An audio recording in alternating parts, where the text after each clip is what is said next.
Good morning, small players, and welcome to another episode of Pre-Market Screening. Today is Monday, April 18th, and here we are once again analyzing the market. The first thing I wanted to see is how the market was doing in general, um, because there has been some new data coming out on a daily basis in terms of inflation and unemployment, and then obviously the conflict in Ukraine.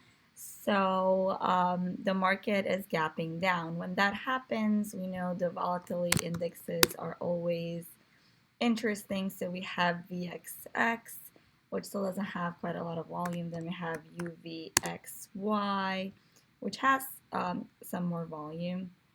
And then we have VIXY. That one's a little low in volume still. Let me just add VXX also. And then let's do the inverse of the NASDAQ index. That one has some volume too. So this morning we can keep an eye on SQQQ and UVXY. These two seem to have the most volume as of right now.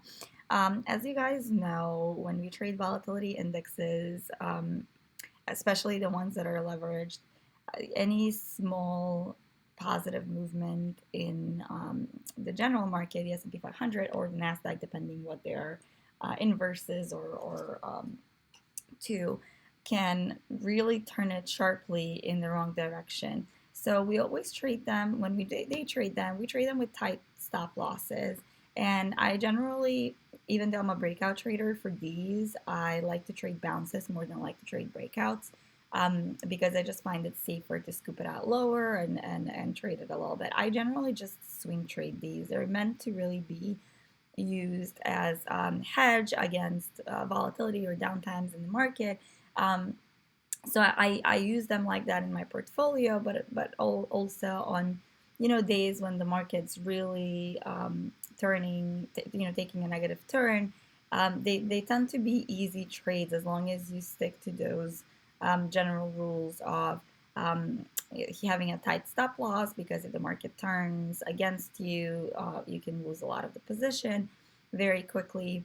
And then also, sticking to breakouts more than bounces. We can set an alert for this breakout because that would be drop to support and rejection of support on SPY or SPY.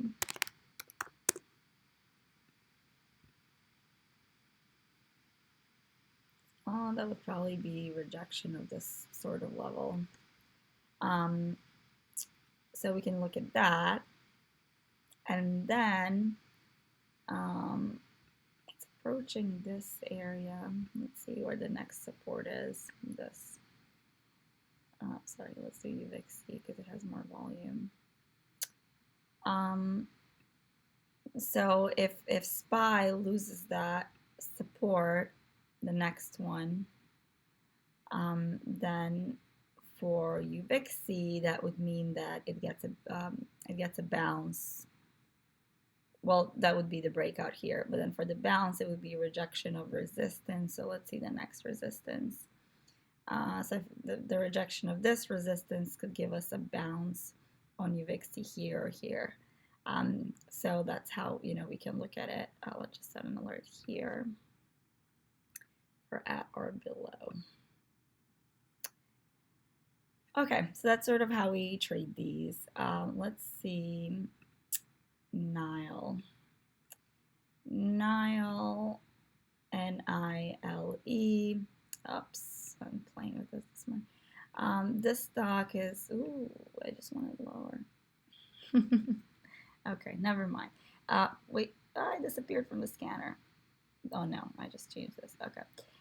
This stock, we've seen it on scanner a couple times over the past few weeks.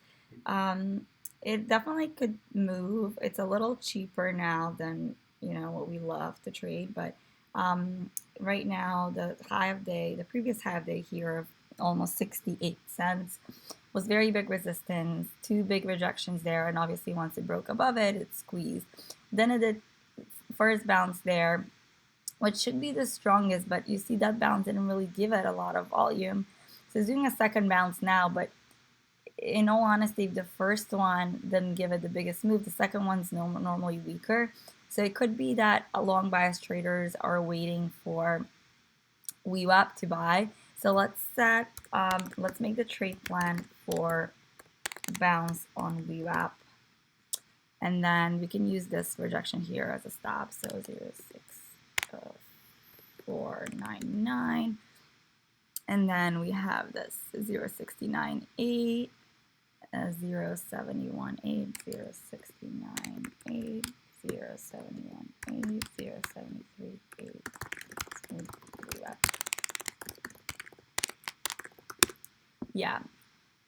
Trying to bounce here now, but in my mind, if the first bounce didn't do a move, I can't expect this one to do a move. And if it does and it goes without me, that's okay. Being safe is the most important thing, preserving your capital. If it does bounce on the second bounce, it actually moves, I would trade a breakout above 70. Otherwise, we can do above 70. Right now here, I just don't trust it. There's no really reason for me to trust it. Let's add it on the watch list now, and then let's take a quick look at Twitter. I forgot about that. See what's happening there this morning with all the Elon Musk excitement. What is the high here? The high of day 47.5. I'll just set an alert for break above 47.5 for a short squeeze, and that's really all I'm interested in there. So we can keep that on the watch list as well. MULN, a stock that we know very well. We've been trading it quite a lot over the past few months. So let's see, this level of 245 is pretty key, but it's ways away from that now. It's below all indicators, so I wouldn't trade it here, but I would set an alert for break above 235 for a move towards 245. Obviously 2.5 is going to be a key level, 258, and then 267, which is the high of day. MULN. Okay, then we have CASA, CASI. This one looks like it just got some news this morning.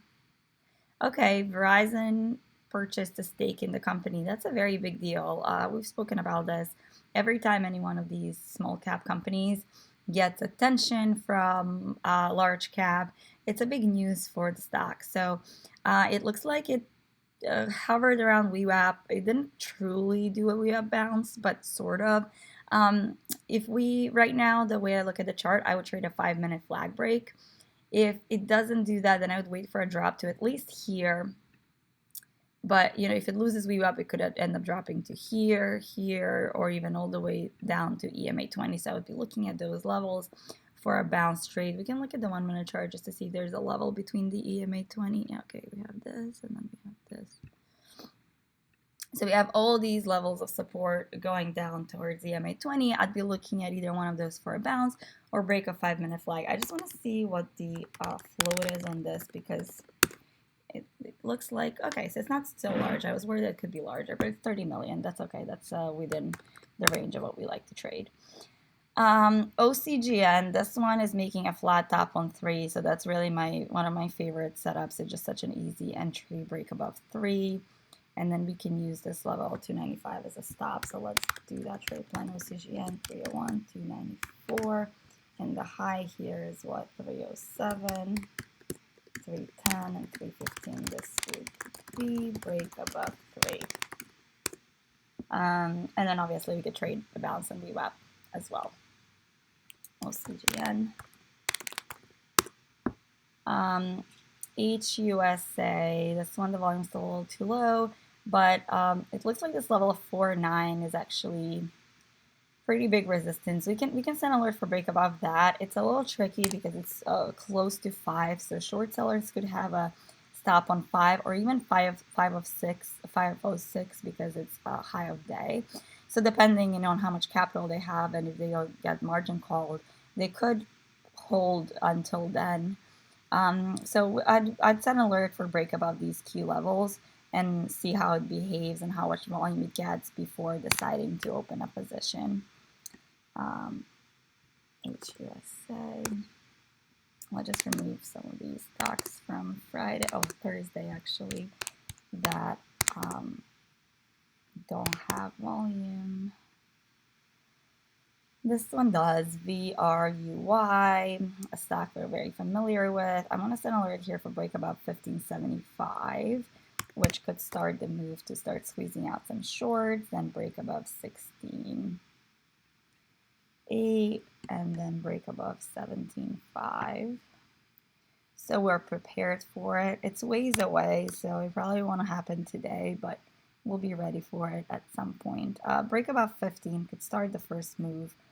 And there's definitely shorts there too. So we set all those alerts, and then we can remove it from the watch list. We don't have to watch it today.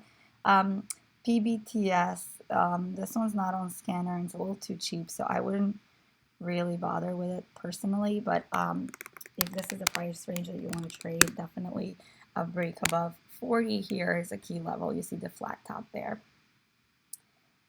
And then the volume's too low. Okay, you guys, that is it for this morning. I hope to see you trading with us in the chat room. Have a great day.